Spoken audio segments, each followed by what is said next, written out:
Hey guys, how y'all doing out there today? This video today is dedicated to this brilliant, amazing guitar player. Today it's been 33 years since the legendary Ozzy Osbourne guitar player Randy Rhoads was killed in a plane crash in Leesburg, Florida on March 19th, 1982. It's definitely one of the worst tragedies in rock history.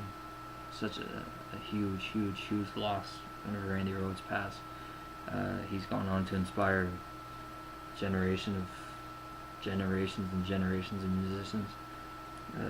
Particularly whether it's classical music or hard rock music, the music he played. I think he started to pioneer like the heavy metal sound that was just starting to pick up when he passed. I'm gonna go into detail later. I'll tell you the story about how he passed and what I know from what I've read from books and whatnot. But in 2008, for the 26th anniversary, earlier that year, January 2008, my wife and I went to see Ozzy Osbourne live in concert. It was pretty wicked, and I actually recorded the concert, so that was really cool. But I said it would be really cool to have something put, since his family goes to his memorial, his tomb every March 19th and on his birthday. I said I would think it would be really cool if I could get somebody to take something, just a small little thing, something that me and my wife would write on, and have it put there at the tomb. And there was a gentleman, nice guy that I met on a message board from Riverside, California, who said, "Hey man," he said, "I'll do it for you. I'm gonna go there. I'll do what you want." The guy, I won't say his name, he took pictures of the entire event. He got me an autographed picture with 5 people associated with Randy Rhoads,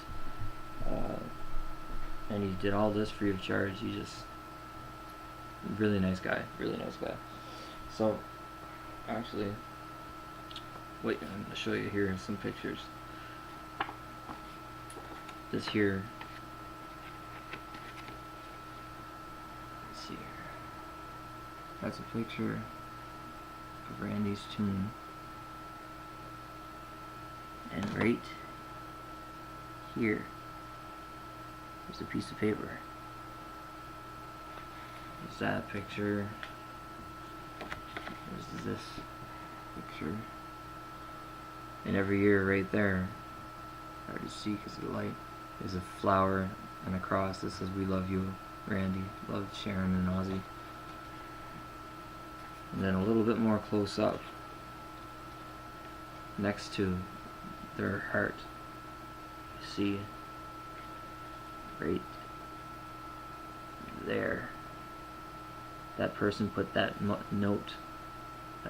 He printed out a nice picture of Randy playing guitar, and here is a better close-up of it.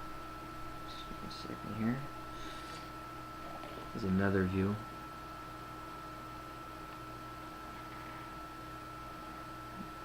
Best lighting here. Right there. And right here. Let's see here. Right there. That's my wife and I in a picture with Randy in the background and our writing on the top. And that picture was actually taken at the Ozzy Osbourne concert that we'd seen in January of 2008 when he came to our local area.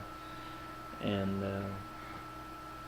there's many other pictures that guy sent me, but I don't want to show other pictures of other people because I don't have the right to do that.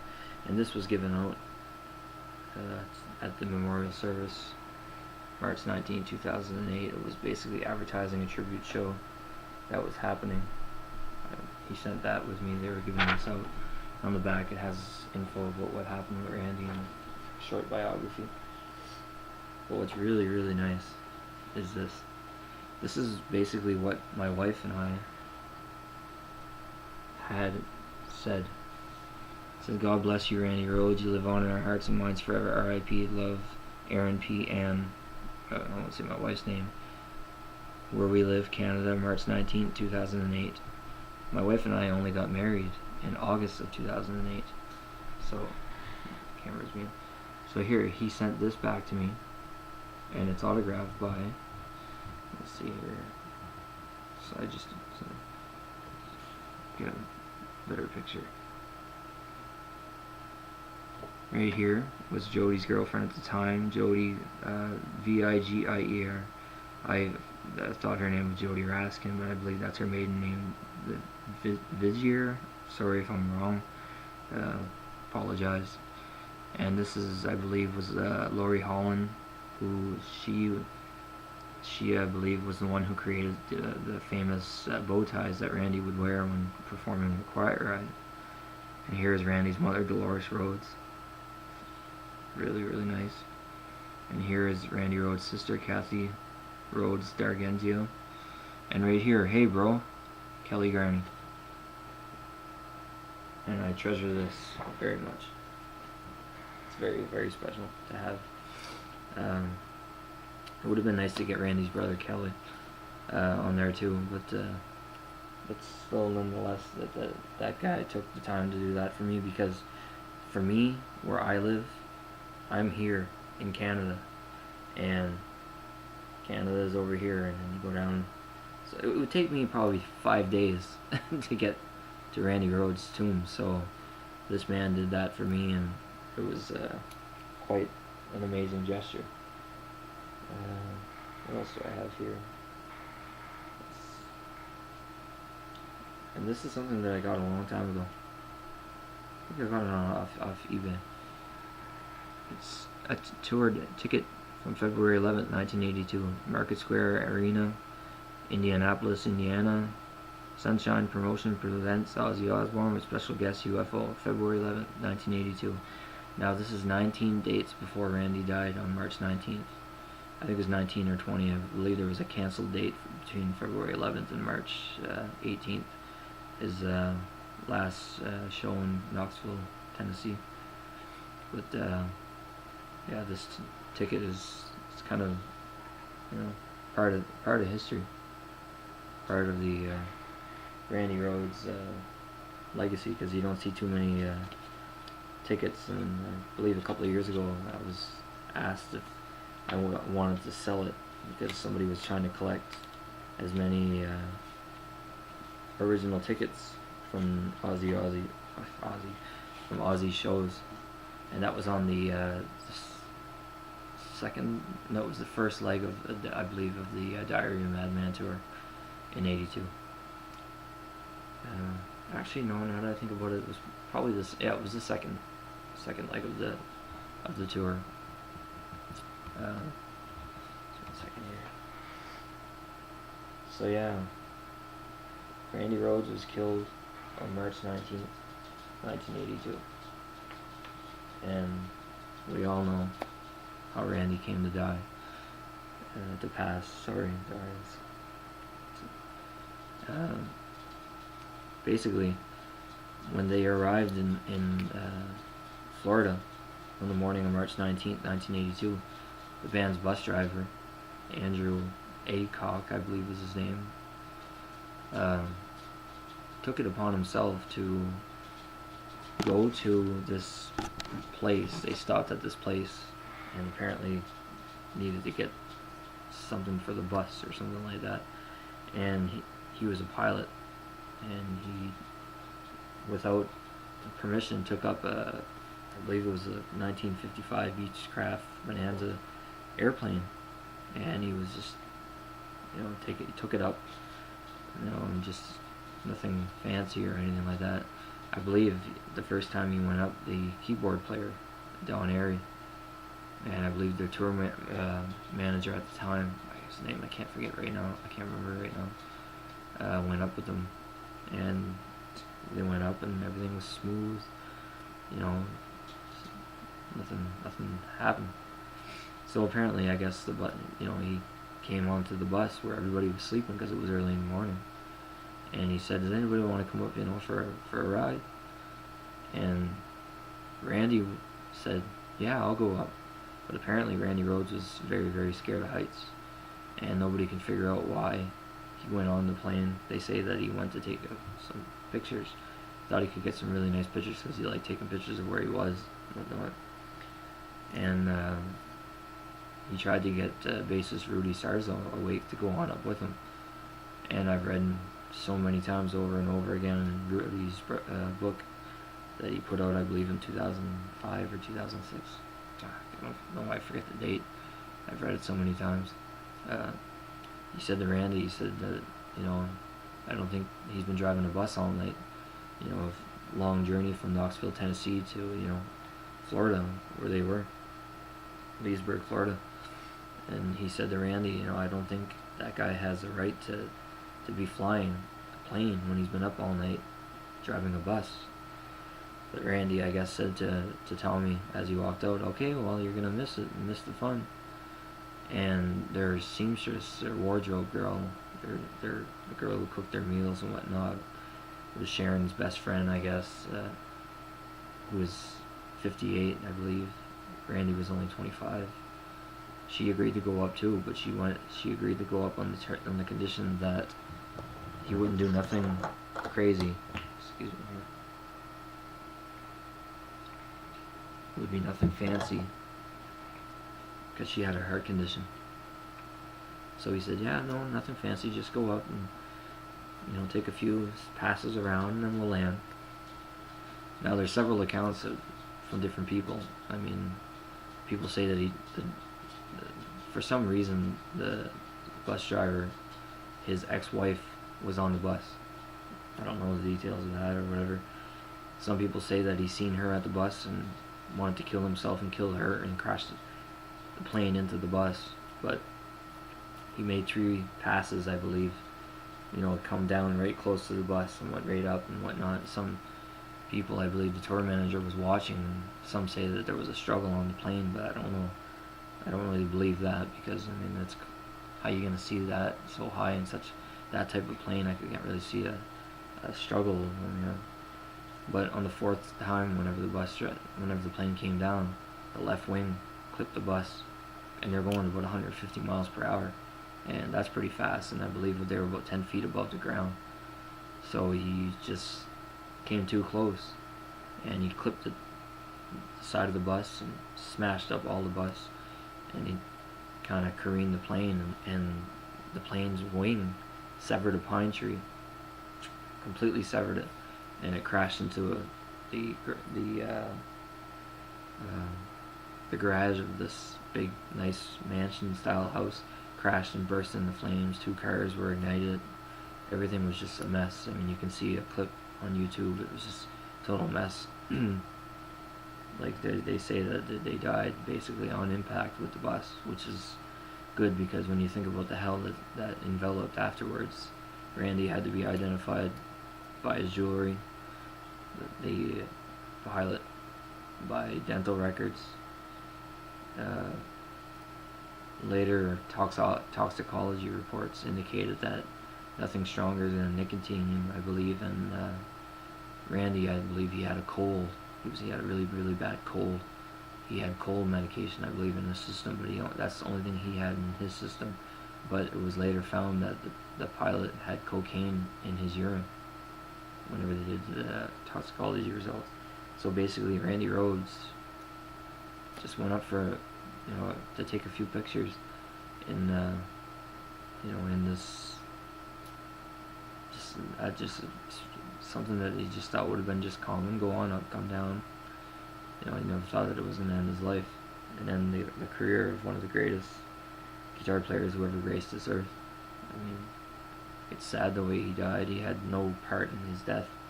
You know, it's ultimately a tragedy. It's a tragedy beyond belief when you think about it, because I mean, he thought, like I said, you know, like everything was going to be perfect, and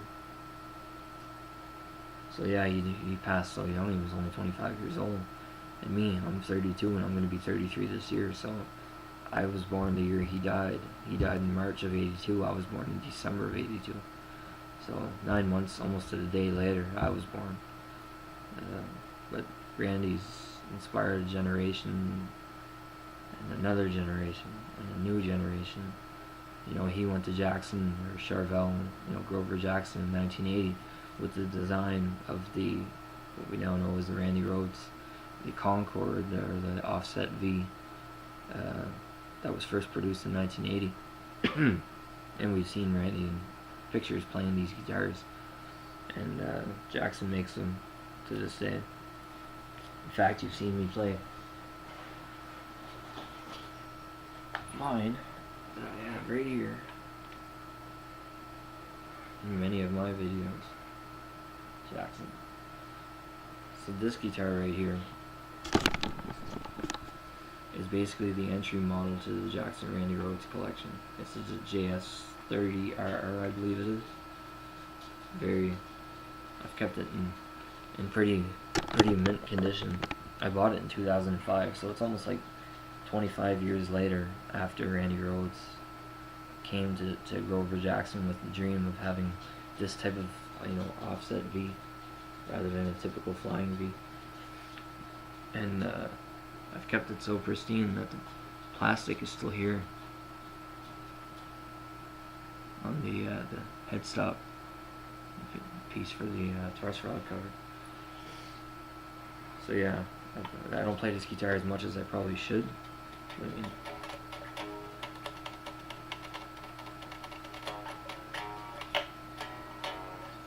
over the mountain. But yeah, I love this guitar. I baby it, and I don't think Randy would like that, because I remember reading an interview or something like that, or he was saying, if you got a guitar, use it, don't baby it.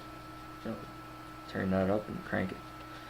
But someday I hope to get one with a whammy bar and maybe some nice, maybe the Concord design or something similar. Yeah, but for now this is a total metal guitar. It's made for riffing. The action's incredible, like for soloing. It's perfect. You can get those high notes. You can hit hit the highest note that you can on this guitar. So just gotta set it down right now. Excuse me, folks. Anyhow, so it's been 33 years today that Randy Rhoads passed away. I think I was probably about 14 or 15 when I first learned about Randy Rhoads, because I started getting into Ozzy's music at a pretty young age. And I came to know Ozzy with Zakk Wylde. He's incredible. But that I think that nobody will ever be able to place the talent and the genius of Randy Rhoads. I mean, I believe it was Tommy Aldridge who said it in an interview that everybody says that everybody's replaceable, and he said that's bullshit. Randy Rhoads is irreplaceable. I believe that too. You can't. Randy Rhoads, I mean, and what's sad is the lack of video that exists of Randy Rhoads performing with Ozzy. There's a lot of Quiet Riot stuff, but not much of Ozzy. But in the last couple of years, there's been some video that's been surfacing or whatnot, and it's allowed people to see Randy playing his music that he created live on stage, and it was fantastic when it was introduced and stuff. I used to be on an old message board, but I don't believe it exists anymore. But anyhow, between having all those pictures and that signed photograph and that ticket stub and my own Jackson Randy Rhoads guitar and Randy Rhoads shirts and whatnot, and it's just it's great to listen to Ozzy's music with Randy, because that Blizzard of Oz and Diary of a Madman and Tribute are my three favorite Ozzy albums, because they have, I think, the riff in Over the Mountain.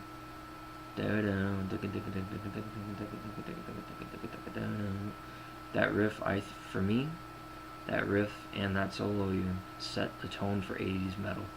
What Randy created with that riff was something, to me, in my mind, at that point, had not really been done. I mean, yes, there's a lot of late 70s, even mid 70s, really hard rockers, like Boston and all that guys, like heavy guys. I mean, but I think Randy kind of set the tone with that riff right there, and he started, because basically a year to 1983, the next year, Metallica released their debut, Slayer released their debut, the two biggest, heavy metal, thrash metal bands, you know, and then all the bands that came along that followed, so it's Randy inspired not just fans like me who are unsigned and just appreciate his music for what it is, but he's inspired bands and bands and bands, and everybody can cite Randy Rhoads as an influence, especially for, if you're going to go with the hard rock metal music that he played, or if you're going to study classical guitar. When you listen to D, which is a beautiful composition, which I've never even attempted to learn because I think it's probably very, very hard. It's just, I don't know much of Randy's music because he was so complex. He would do 5 guitar tracks. He would triple layer his solos, which at the time was almost unheard of. So yeah, it's and the sad thing too, I guess, on that last bus journey from Knoxville, Tennessee to their destination, which was, I believe, Orlando, Florida, not Leesburg, Florida. Randy had told Ozzy that he wanted to quit rock and roll and go to UCLA and get a degree in classical guitar, because I guess up to that point Randy Rhoads was classical guitar crazy.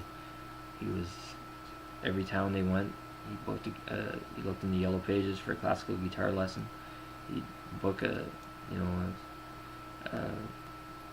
he'd end up showing up for a lesson, and the person would end up being a fan, or if not being a fan, Randy would end up teaching that person, but yet Randy would pay them for the lesson. So it's kind of funny in that way, but it's sad because we don't know what the future would have held for Randy Rhoads, but he definitely is up there, I think, in the top guitar players, in my opinion, in the top 10. But it's debatable, obviously, everybody has an opinion. That's mine. I think he's within the top 10 of all time. Totally underrated. Totally, he only had 2 albums to prove himself. It's kind of like Cliff Burton and Metallica. He only had 3, but that's the thing about Randy Rhoads and Cliff Burton and even Dimebag Darrell. People who passed way before their time. They were able to leave us with something that still seems fresh today. They were able to prove themselves without knowing what was going to be their future, and how soon after they started making albums that their death was so near. It's not like they predicted their own death, but they wrote their music, and it still sounds fresh today as it was, if it was recorded in 1980 or 1981 or 83 or 84 or 86 or 1990, or Dimebag Darrell, Dimebag was more of the 90s, Cliff Burton the 80s, and Randy Rhoads, Quiet Riot, late 70s, the early 80s. But, so I just want to say, rest in peace, Randy Rhoads, God bless you. 33 years ago, it's hard to believe. I mean, I wish I could have been around to see you live in concert, but it's good to see the video that does exist on YouTube and whatnot. So, thanks for watching this video. I just want to say, rest in peace, Randy, we miss you. And, yeah, if you want to leave a comment below, or click right there to subscribe to my channel. I do guitar and bass tutorials, Aaron's guitar and bass tutorials. I have over 1,015 videos, I believe, online. So if you want to subscribe, if you want to check out my videos, by all means, go ahead. But so, thanks for watching. Appreciate it. Rest in peace, Randy. Rest in peace, Rachel. We miss you. Your life was cut short, but your legacy lives on, and people are inspired to this day. And that's a tribute to the person he was and the musician he was.